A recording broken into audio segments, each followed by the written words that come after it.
Good morning everyone. ये test series UPPSC PCS के लिए चल रही है। तो चलिए स्टार्ट करते हैं। प्रैक्टिस सेट नंबर ये 244 है और इस टेस्ट सीरीज की प्लेलिस्ट बना रखी है। वहाँ पर आप टेस्ट नंबर 1 से लेकर 244 तक पहुँच सकते हैं। डिस्क्रिप्शन बॉक्स में लिंक है उसका। प्रैक्टिस करेंगे जीके और करंट अफेयर्स दोनों पर। तो क्वेश्चन नंबर 1 है, देखिए, वैश्विक भुखमरी सूचकांक 2022 यानी ग्लोबल हंगर इंडेक्स में भारत की रैंकिंग क्या है। 150वीं नहीं है। वर्ल्ड प्रेस फ्रीडम इंडेक्स में 150वीं है।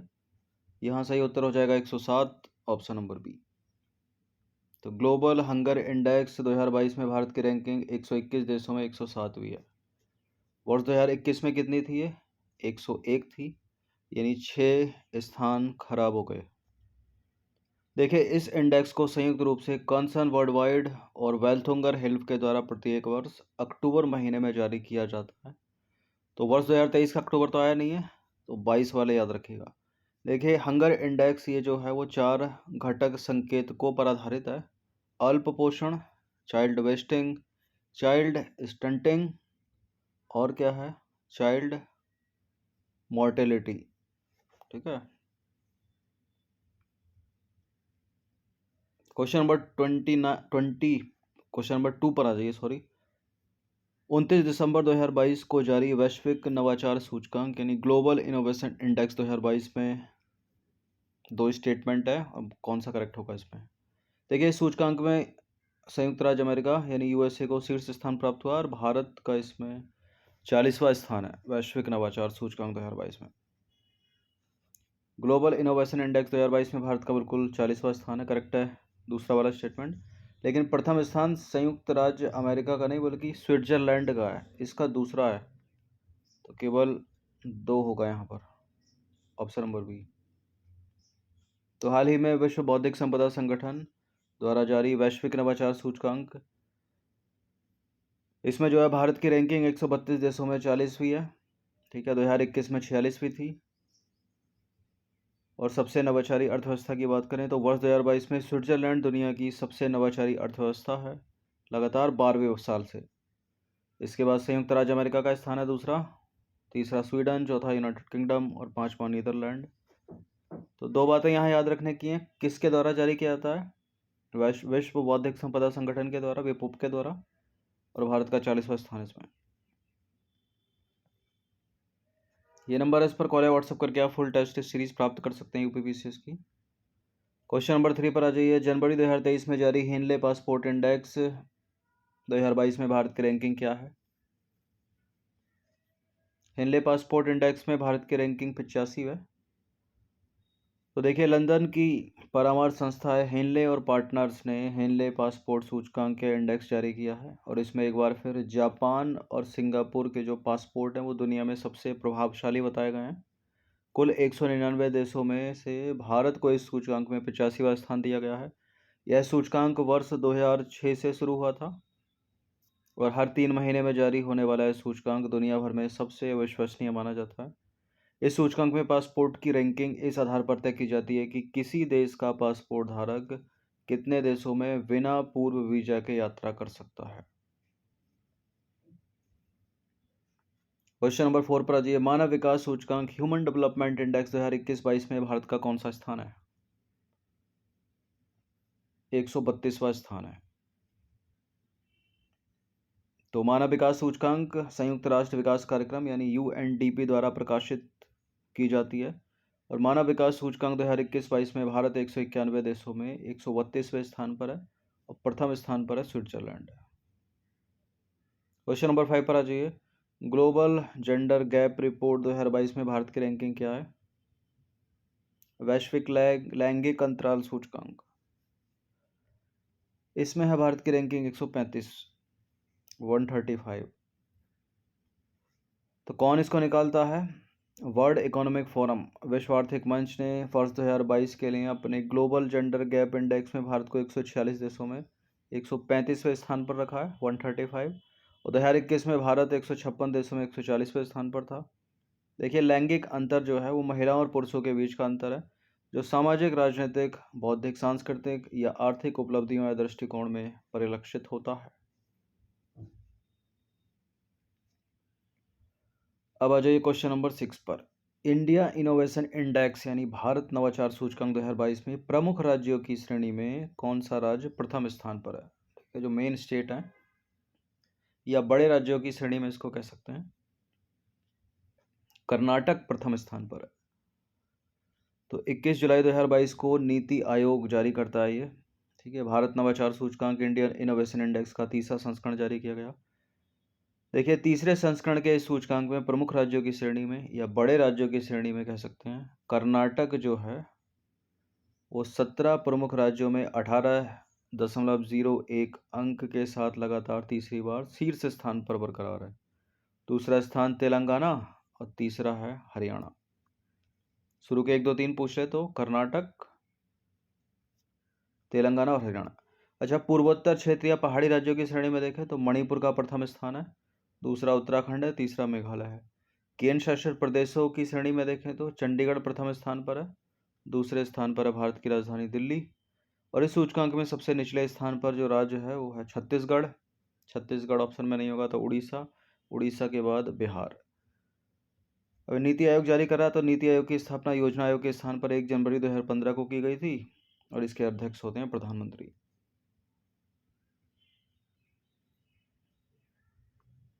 क्वेश्चन नंबर 7 पर आ जाइए। जून 2022 में जारी चौथे राज्य खाद्य सुरक्षा सूचकांक में कौन सा राज्य शीर्ष पर है? इसमें है तमिलनाडु, ऑप्शन नंबर सी। तो केंद्रीय स्वास्थ्य और परिवार कल्याण मंत्री डॉक्टर मनसुख मंडाविया ने 7 जून 2022 को चौथा राज्य खाद्य सुरक्षा सूचकांक जारी किया और इसे भारतीय खाद्य सुरक्षा और मानक प्राधिकरण के द्वारा जारी किया गया है और यह खाद्य सुरक्षा के 5 मानकों पर राज्यों के प्रदर्शन को मापता है। तमिलनाडु शीर्ष राज्य है, उसके बाद गुजरात और तीसरा है महाराष्ट्र। न्यू स्टार्ट ट्रीटी है, समाचारों में थी अभी हाल ही में। क्या है यह संधि और किसके बीच है? यह रूसी और यूरोपीय संघ के बीच ऊर्जा सुरक्षा सहयोग संधि है क्या, या भारत और पाकिस्तान के बीच खाद्य सुरक्षा सहयोग संधि है, या ब्रिक्स देशों के बीच व्यापार को बढ़ावा देने के लिए की गई बहुपक्षीय संधि है, या संयुक्त राज्य अमेरिका तथा रूसी संघ के बीच नाभिकीय शस्त्रों की कटौती हेतु द्विपक्षीय सामरिक महत्व की संधि है? क्या है? देखिए, न्यू स्टार्ट ट्रीटी है रूस और अमेरिका के बीच। ठीक है, रूस ने इस संधि से निकलने का निर्णय लिया है, इसलिए न्यूज़ में है, तो ए है इसका आंसर। तो देखिए, हाल ही में रूस ने अमेरिका के साथ अंतिम प्रमुख सैन्य समझौते न्यू स्टार्ट संधि से हटने के अपने इरादे की घोषणा की है और नई सामरिक सशस्त्र न्यूनीकरण संधि यानी न्यू स्टार्ट ट्रीटी, जिसे स्टार्ट 1 के नाम से भी जाना जाता है, इसको वर्ष 1991 में अमेरिका और तत्कालीन यूएसएसआर के मध्य यानी रूस के मध्य हस्तांतरित किया गया था और यह संधि 1994 में लागू हुई थी। ठीक है, इससे हटना चाह रहा है रूस। क्वेश्चन नंबर 9 पर आ जाइए। अमरावती, अर्कावती, भवानी, हेमावती, काबिनी आदि निम्नलिखित में से किस नदी की सहायक नदियां हैं? बहुत पूछते हैं अमरावती को, भवानी को और काबिनी को। किसकी सहायक नदियां हैं ये उसी की सहायक नदियां हैं जिस नदी को दक्षिण भारत की गंगा कहा जाता है, यानी ये कावेरी की सहायक नदियां हैं और दक्षिण गंगा गोदावरी। तमिल भाषा में कावेरी को पोन्नी के नाम से भी जाना जाता है। इसके अलावा इस नदी को दक्षिण भारत की गंगा भी कहा जाता है। यह दक्षिण भारत की चौथी सबसे बड़ी नदी है और यह दक्षिण भारत की एक पवित्र नदी है। देखिए, इसका उद्गम होता है दक्षिणी पश्चिमी कर्नाटक राज्य के पश्चिमी घाट में स्थित ब्रह्मगिरी की पहाड़ियों से। यह कर्नाटक तमिलनाडु राज्यों से होती हुई दक्षिण पूर्व दिशा में बहती है और एक श्रृंखला बनाती हुई पूर्वी घाटों में उतरती है। इसके बाद पुदुचेरी से होती हुई बंगाल की खाड़ी में गिर जाती है। कावेरी नदी की कुछ महत्वपूर्ण सहायक नदियां ट्रिब्यूटरी की बात करें तो हेमावती, शिमशा, हुन्नुहोल, अर्कावती, काबिनी, लक्ष्मण तीर्थ, लोक पावनी, भवानी, चिन्नार, अमरावती, नोयाल आदि नदियां शामिल हैं। अधिकतर पूछी जाने वाली हेमावती, अमरावती, भवानी, काबिनी, अर्कावती।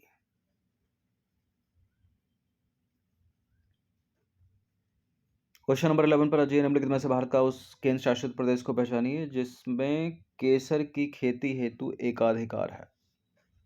ठीक है, केसर की खेती सबसे प्रसिद्ध है वो जम्मू कश्मीर है, ऑप्शन नंबर सी। तो कश्मीरी केसर एक उच्च मूल्य कम मात्रा वाली फसल है और इसे विशेष रूप से इसके समृद्ध रंग और स्वाद के कारण केसर की गुणवत्ता दुनिया में सबसे अच्छी है। और कश्मीर घाटी के एक छोटे से क्षेत्र पंपोर में भारत में केसर की खेती का एकाधिकार है, यानी जम्मू कश्मीर। क्वेश्चन नंबर 12 पर आ जाइए। सिंगरेनी ताप विद्युत संयंत्र निम्नलिखित में से किस राज्य में स्थित है? सिंगरेनी यह है तेलंगाना में। देखिए, तेलंगाना स्थित सिंगरेनी ताप विद्युत संयंत्र दक्षिण भारत में पहला सार्वजनिक क्षेत्र का कोयला आधारित विद्युत उत्पादन स्टेशन बनने हेतु तैयार है, जो देश के सार्वजनिक उपक्रमों में पहला फ्लू गैस डीसल्फराइजेशन संयंत्र है, FGD। ठीक है, पहला देश के सार्वजनिक उपक्रमों में पहला है ये फ्लू गैस डीसल्फराइजेशन संयंत्र। देखिए, उत्पन्न फ्लाई ऐश के 100% उपयोग के साथ सिंगरेनी ताप विद्युत संयंत्र ने 2 बार, कितनी बार? 2 बार सर्वश्रेष्ठ फ्लाई ऐश पुरस्कार जीता है। ठीक है, फ्लाई ऐश एक वायु प्रदूषण है, मानव फेफड़ों को जो है नुकसान पहुंचाता है, ये प्रदूषण फैलाता है। देखिए, फ्लू गैस डिसल्फराइजेशन संयंत्र विद्युत उत्पादन हेतु कोयले को जलाने से उत्पन्न सल्फर और अन्य गैसों यानी नाइट्रस ऑक्साइड को संसाधित करेगा और फ्लू गैस डिसल्फराइजेशन संयंत्र वायुमंडल में छोड़े जाने से पहले ग्रिप गैस से सल्फर डाइऑक्साइड को अलग कर देता है, जिससे पर्यावरण पर इसका प्रभाव कम हो जाता है।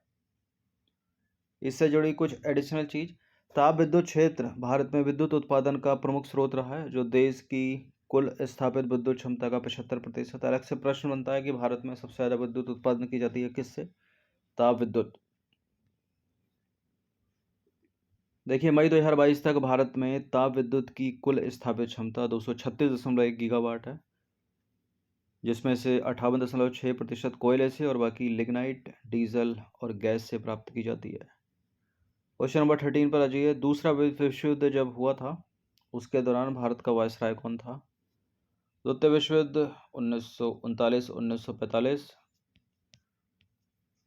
तो डलहौजी का तो 1800 वाला समय, 1793 का लॉर्ड कॉर्नवालिस वाला। होर्डिंग में नहीं है, लॉर्ड लिनिलिथगो इसका आंसर हो जाएगा। कॉर्नवालिस कहाँ से आ गया? लॉर्ड लिनिलिथगो। देखिए, द्वितीय विश्व युद्ध के दौरान लॉर्ड लिनिलिथगो भारत के वायसराय थे 1936 से 1944 और इसी के बीच ये सन है द्वितीय विश्व युद्ध का।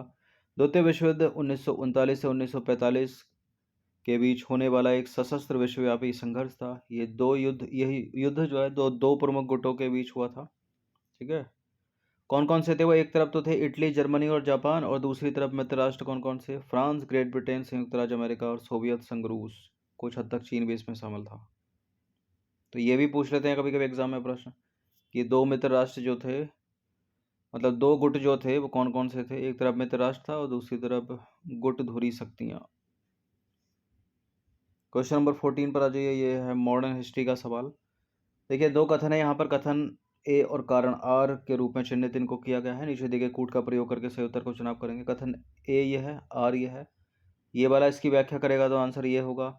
दोनों सही होंगे, व्याख्या नहीं करेगा तो आंसर बी होगा। इनमें से कोई एक सही गलत होगा तो आंसर ए, सी या डी में से दिया जाएगा।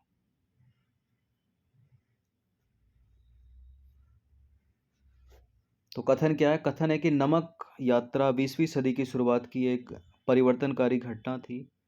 क्यों? यह पहली राष्ट्रवादी गतिविधि थी जिसमें महिलाओं ने बड़ी संख्या में भाग लिया। बिल्कुल पहला सही है। और परिवर्तनकारी घटना थी क्योंकि महिलाओं ने भी इसमें भाग ले लिया। ठीक है, और अंग्रेज समझ गए थे कि हमारा शासन लंबे समय तक नहीं टिकेगा, हमें कुछ अधिकार तो भारतीयों को देने होंगे। तो ए और आर दोनों सही है और आर एक ही सही व्याख्या भी करता है। देखिए, नमक यात्रा 20वीं सदी की शुरुआत की एक परिवर्तनकारी घटना थी, तो पहला वाला सही है। यह पहली घटना थी जिसमें सबसे पहले महात्मा गांधी पर विश्व का ध्यान आकर्षित किया। ठीक है, जिसने महात्मा गांधी पर विश्व का ध्यान आकर्षित किया, और इस यात्रा को यूरोपीय और अमेरिकी प्रेस द्वारा व्यापक रूप से कवर किया गया था। और दूसरा, यह पहली राष्ट्रवादी गतिविधि थी जिसमें महिलाओं ने बड़ी संख्या में भाग लिया। तो आर ए की सही व्याख्या करता है। देखिए, समाजवादी कार्यकर्त्री कमला देवी चट्टोपाध्याय ने गांधी जी के विरोध को केवल पुरुषों तक सीमित नहीं रखने के लिए राजी किया था उनको, ठीक है, और महिलाओं ने भी इसमें भाग लिया। तीसरा और शायद सबसे महत्वपूर्ण, यह नमक यात्रा थी जिसने अंग्रेजों को यह एहसास करा दिया कि उनका शासन हमेशा के लिए नहीं रहेगा और उन्हें भारतीयों को कुछ शक्ति सौंपनी होगी, ठीक है, और छोड़ना ही पड़ गया कुछ सालों के बाद देश। तो विकल्प एक करेक्ट हो जाएगा। कथन और कारण दोनों सही है और कारण कथन की सही व्याख्या है या करता है। क्वेश्चन नंबर 15 पर आ जाइए। ये कुछ स्टेटमेंट है किस वायसराय के द्वारा कहे गए है। लेकिन तथ्य यह है कि हम बहुत ही अव्यावहारिक, रहस्यमय और अंधविश्वासी लोगों के बीच रहते हैं जो गांधी को कुछ पवित्र मानते हैं। महात्मा गांधी के बारे में यह कथन किसका है? कर्जन, कैनिंग, वेलिंगटन या मिंटो? ये कथन है लॉर्ड वेलिंगटन का, ठीक है। देखिए, लॉर्ड वेलिंगटन भारतीय नेता के प्रति गहरी सहानुभूति रखते थे और अपनी बहन को लिखे एक पत्र में वेलिंगटन ने लिखा, क्या लिखा? यह एक खूबसूरत दुनिया है मगर यह गांधी के लिए नहीं थी। हर कदम में वह हमेशा कहता है कि वह भगवान से प्रेरित है, एक राजनीतिक युद्धाभ्यास की खोज करता है। मैं देख रहा हूं कि अमेरिकी प्रेस कह रहा है कि वह कितने अद्भुत व्यक्ति हैं, लेकिन तथ्य यह है कि हम बहुत ही अव्यवहारिक, रहस्यमयी और अंधविश्वासी लोगों के बीच रहते हैं जो गांधी को एक पवित्र व्यक्ति के रूप में देखते हैं। तो विकल्प बी करेक्ट है, option number B, Lord Wellington. तो 15 प्रश्न थे, करंट अफेयर्स और जीएस इसमें शामिल थी। इन सभी टेस्ट का फुल टेस्ट पीडीएफ भी प्राप्त कर सकते हो जो मिलेगा आपको पेड टेलीग्राम ग्रुप में। ये नंबर है, इस पर कॉल या व्हाट्सअप करके आप ज्वाइन कर सकते हैं। हर दिन प्रैक्टिस करते रहिएगा। धन्यवाद।